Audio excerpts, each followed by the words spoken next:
16 schools in Virginia are now under investigation for failing to give students their National Merit Scholarship Awards, which are a big deal. They can open a lot of doors academically and get you late at math camp. The Republican governor there called it a maniacal focus on equal outcomes for all students at all costs. You may not like him, but that accusation strikes a lot of people as true. And this is a bad issue for Democrats, because most Americans seem to agree if they're on an airplane, they want a cockpit that looks like America, but they'd also like someone up there who knows how to fly the plane. Bill Maher has done it again. And this time, Hollywood's Nepo babies are feeling the burn. The late-night legend took a flamethrower to the pampered offspring of Tinseltown's elite, mocking their "I worked hard for everything I have" sob stories. Sure, Ma admits some of them do work, but let's not pretend they were grinding in obscurity. When your last name opens more doors than talent ever could, you're not exactly living the average American struggle. Hollywood's favorite dynasty kids just got schooled, and Maher's holding class in session. It's about to get fiery. So grab your hose, because the smoke from this roast is thick. All the people who've been telling me, Bill, you have to do something on Nepo babies. Shut up, I don't have to.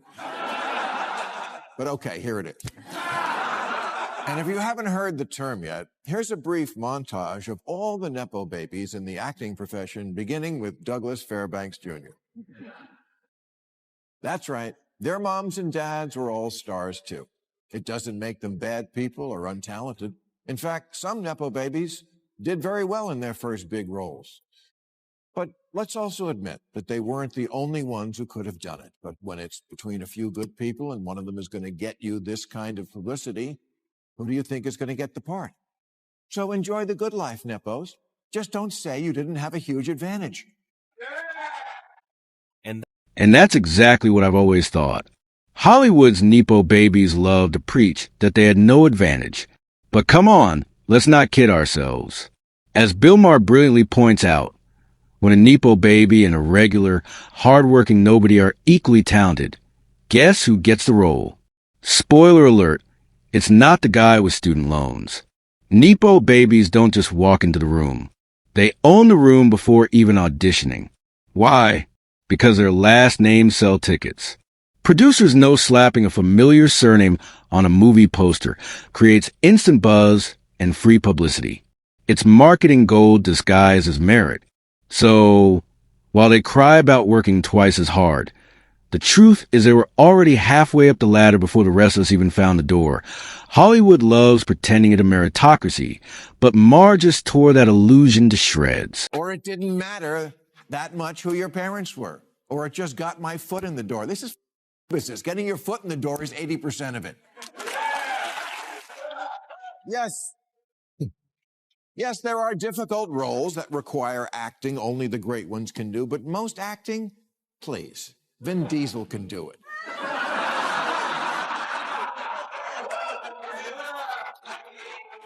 Bodybuilders can do it. Children can do it. Steven Seagal can do it. I did it. Okay, so I never knew Maher starred in a movie, but the man nails his point with surgical precision. Most Nepo babies aren't terrible actors. They've got some talent, sure, but let's be honest, they're not in the same league as the true greats who clawed their way up from nothing. Their skills are decent, but without the family name stamped on their resume, would Hollywood even answer their calls? Doubtful. If their parents were regular folks working 9 to 5s, most of these so-called rising stars would still be waiting tables, not walking red carpets. It's not that they don't work hard. It's that the system is designed to catch them when they fall. Maher's point lands hard in a town built on illusion. The biggest illusion of all is that fame is earned the same way for everyone. Nepo babies didn't climb the ladder. They were born at the top. Reality TV is acting like you didn't know that glass of wine was going to get thrown in your face. This is one reason why, of the top-rated telecasts on television, sports last year accounted for 94 of the top 100, because it is the last refuge of meritocracy in America. Show business is full of Nepo babies. Politics is full of Nepo babies. Even modeling, which used to require the integrity to find a freakishly perfect 14-year-old in a small Slovenian village, has fallen to nepotism. Yep, Hollywood doesn't have a monopoly on nepo babies. Politics is crawling with them, too. Some of these political heirs genuinely carry on their family's legacy with competence. But others, especially on the Democratic side, seem more obsessed with staying woke than actually getting anything done. Take Gavin Newsom, for example.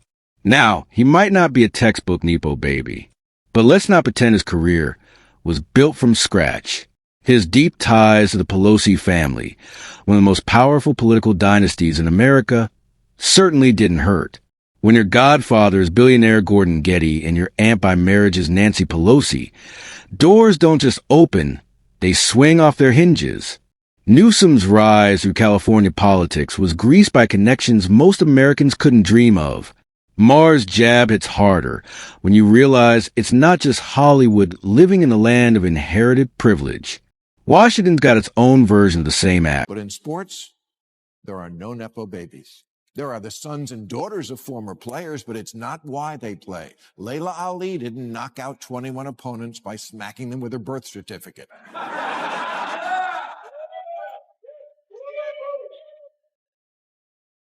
Sports is the last place where it doesn't matter who you are or where you're from, just what you do.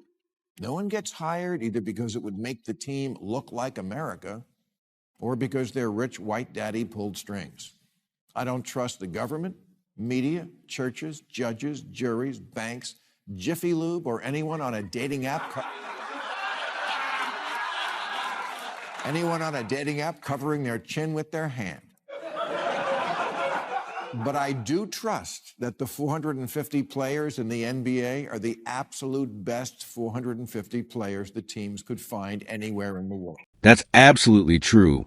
Sports is one of the few arenas where nepotism hits a brick wall. You either have the talent or you don't. No amount of family money, political clout, or last name prestige can save you if you can't perform. The field, the court, the ring, they're the ultimate truth tellers. You miss the mark and you're out. It's that simple. And honestly, that's a principle politics could learn from. Unlike sports, political power directly shapes lives, economies, and futures. Yet, we hand it to people based on lineage rather than merit.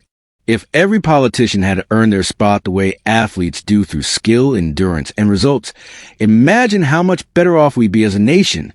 No dynasties, no hand-me-down power, just competence. Politics shouldn't be a family heirloom. It should be a competition of capability. The fact that this kid's future in the NBA is not assured. In fact, it's the opposite of assured. That's very assuring to me. Everyone wants to see LeBron James' son play on the same team with his father. There hasn't been a feel-good story that feel-good since Macaulay Culkin escaped from Neverland.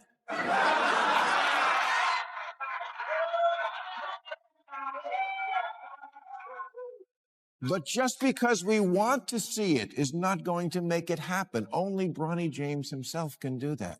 Doc Rivers' kid plays, but not because his father played, and so it's a great story. In sports, they don't tell each other stories. They perform. And that's exactly what we need and deserve as Americans. Not just athletes who perform, but politicians who deliver results, too. We demand excellence from our sports heroes. It's time we hold our leaders to the same standard. But instead of focusing on performance and competence, the political class has become obsessed with buzzwords. Diversity, equality, and inclusion. Sure, on paper, those sound noble. Who doesn't want fairness or opportunity? But scratch beneath the glossy surface, and you start to see the cracks. These ideals, once meant to unite us, have been twisted into tools for tokenism and political pandering. It's no longer about finding the most capable person for the job. It's about checking boxes and appeasing the loudest activists. America doesn't need politicians who fit a narrative. It needs leaders who can actually lead, fix problems, and earn respect the way champions do, through real performance, not slogans. Maybe that's why sports looks to me, at least on TV, like a place that has really good race relations. I mean, where else do you see a grown black man crying over his white coworker? Maybe that's exactly why the far left is so intent on infiltrating sports, because it's one of the last remaining institutions that still reflects what America truly stands for. Unity through diversity, merit through effort. Sports remind us that race, color, or background don't determine greatness. Discipline and performance do. On the field, everyone plays by the same rules, and the scoreboard doesn't care who you are. Now, inclusivity is one thing, but fairness is another. If transgender athletes want to compete, fine, create a separate category. Sports should remain the one place where merit, not politics or ideology, decides who wins. On the field or court, it's just about who can get me the ball, who can score for our team when we need it. They earn each other's respect, and the love follows. So why does America have that in sports, something that is, after all, just a diversion, but not for stuff that really matters? 42% of private colleges admit applicants based almost entirely on the fact that their parents are alumni. You get in if you work hard and your dad bought a building. These are called legacy admissions, although I will also accept entitled. And that's exactly why America's education system feels watered down today. Because merit has taken a backseat to politics and privilege. Getting into top schools is no longer purely about academic excellence or hard work. It's about ticking the right boxes. On one hand, you have DI admissions where race, gender, and ideology sometimes overshadow genuine merit. On the other, you have legacy admissions where the children of alumni get a free pass simply because of their last name. Either way, the system rewards connections and categories, not capability. The result, America is no longer producing the intellectual powerhouses it once did. We've gone from celebrating achievement to managing appearances.